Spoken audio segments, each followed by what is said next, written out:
Байлар да жылайды. 8-ші бөлім. Арманыма жеттім десем, армансыз адам бола ма? Мұнан кейінде маған деген тағдырдың тосын сыйы таусылмады.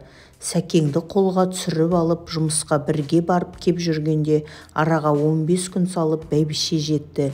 Енді ол бұрынғы бәйбіше емес, ажары кіріп, тіпті сұлуланып кетіпті. Мұны көрген Сәкең менен бәйбішеге секірді. Әрине, бұл менің күткенім емес, ішім күйіп іштарлық басталды. Осылайша кешегі ең жақын әпкетайым бүгінгі басты жауыма айналды. Қысқасы, тоқалдың күні құрысын. Бұрынғы күйеулер жас тоқалды айналшықтаса, мына сорлы бәйбішеден аса алмады. Бұл менің зығырданымды қайнатып жарылуға жеткізді. Жарылмай қайтейін. Бәйбішесі келген 3 күнде күйеусымағым қасыма бір келмеді. Тіпті бөлмеме бас сұқпады. Міне осыдан соң бәйбіше мен менің ит-мысық ойынымыз басталды. Шыны керек, оның не ойлап жүргенін білмеймін, әйтеуір үнсіз жүрді. Тіпті ол біздің соңғы 15 күнде бірге болғанымызды да білмейтін сияқты. Немесе білсе де білмегенсіп жүрді. Мен болсам жарылудың азақ алдында тұрмын. Негізі осының бәріне өзім кінәлімін.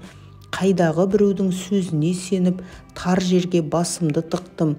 Енді міне, не әр емес, не бер емес, тарға таласқан тауықтардың күнін кештік. Ал оны бөліп беретін әтештің түрі анау кәрі күркеден бері келмейді. Тіпті мен жайлы ойламайды. Бар жоғымды да сезбейді. Сонда мен қалайша төземін? Мұны ашып сөйлеспесем болмас. Өйткені үйім бір, жұмысым бір, тамағым бір. Бірақ ең маңыздысы төсегім бөлек. Сонда бұл қандай өмір? Қысқасы, ретін келтіріп бәйбішемен тілдессем деген оймен бүгін ерте келдім. Ал Сәкең табар күтіп қалада қалған. Сіңлім деп сөйлейтін сылқым бүгін өте көңілді отыр екен. Күйсіз жүргенімді сезсе керек, әңгімеге өзі тартты. Сіңлім сұраған ыңғайсыз екен. Сонда да сен айтшы, біздің Сәкең қандай өзі? Дейді басын төменге салып. О, міне бұл бәйбіше білмейді емес. Бәленің бәрін біледі, айттым емес пе? Тек білмегенсіп жүр. Мен не дейін? Өзі сұрағанда сөзден қалам ба? Сырымды ақтарып тастадым. Біздің Сәкең жақсы адам ғой, бірақ сіздің бөліспейтініңіз жаман екен дедім. Түрі бұзылып ойға батып кетті.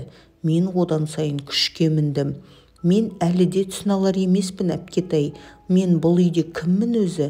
Мысалға, мына сізге кіммін? Сәкеңе кіммін?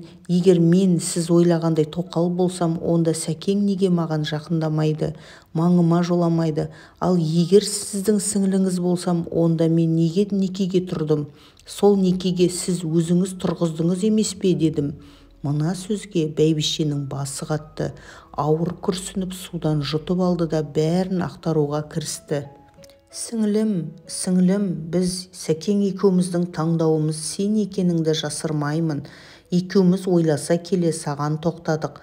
Айттым ғой, мен сені о баста ауруханада көрдім. Содан Сәкеңе жеткіздім. Тоқал ал деп көндірдім. Негізі мен осы тоқал деген сөзді ұнатпаймын. Дегенмен де шын мәнінде сен тоқалсың. Ол сенің көңіліңе келмесін. Бұл біздің салтымызда бұрыннан бар. Ал сен енді жақсылап тыңда. Біздің 2 қызымыз бар. Оларды өзің көрдің, білесің, танисың. Бірақ ол 2 қыздың 2-і де шетелде. Қазақстанға келгісі жоқ. Үлкен қыз сондағы бір американдық компанияда жұмыс істейді. Айтуынша болашақ күйеу баламыз да сол елдің азаматы, яғни американдық. Онан туған баланы біз асырап ала алмаймыз. Оған Американың заңы жол бермейді. Жалпы Америка деген мемлекет өз азаматтарын ешқашан шетке бермейді. Оларда ол өте ауыр қылмыс болып саналады. Ал қыздың жалақысы жоғары, тіпті өте жоғары. Жылдық табысы 110 мың ақш долларының көлемінде. Сондықтан да ол елге келмейді. Тұрмысқа шығып сонда қалады. Ал 2-ші қыз оқуда. Оқуын бітіргенмен оның да елге қайтқысы жоқ. Ал мына менің жайым саған белгілі. Сәкеңе де белгілі, өзіме де белгілі.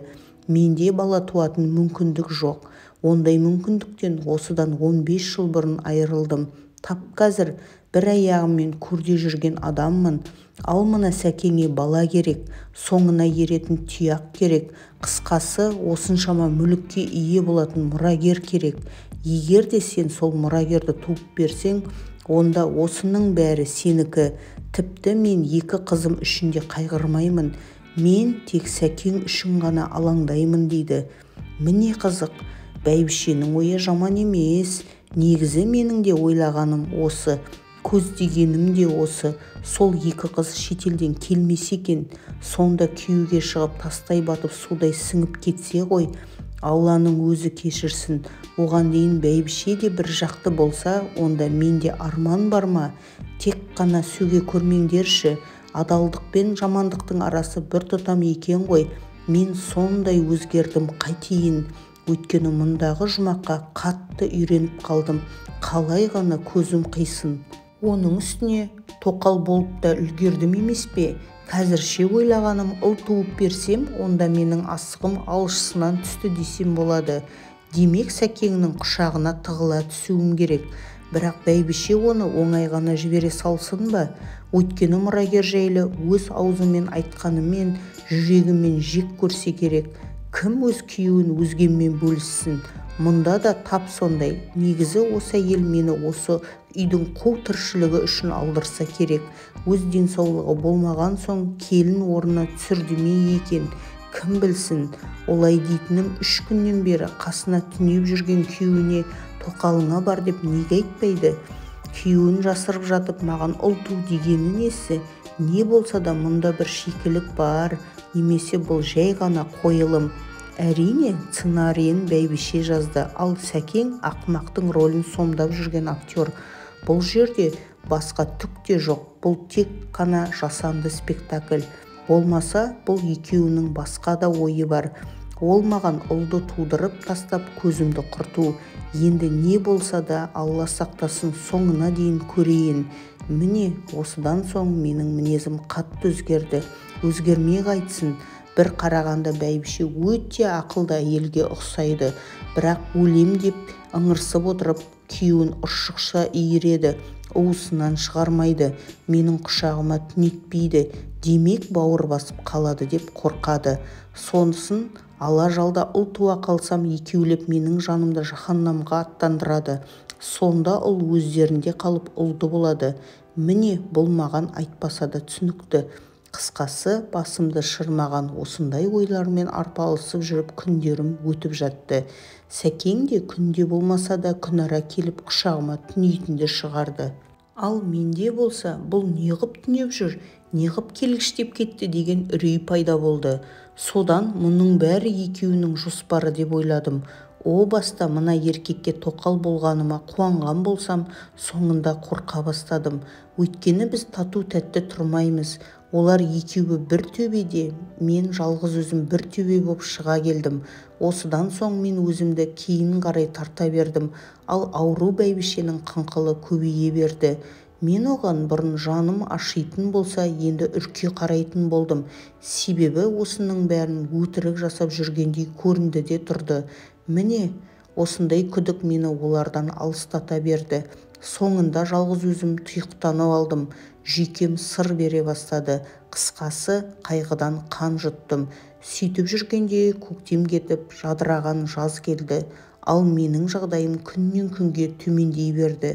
Тіпті жығылғанға жұдырық дегендей көтеріп қойдым. Бірақ бұл жайлы жақ ашпадым.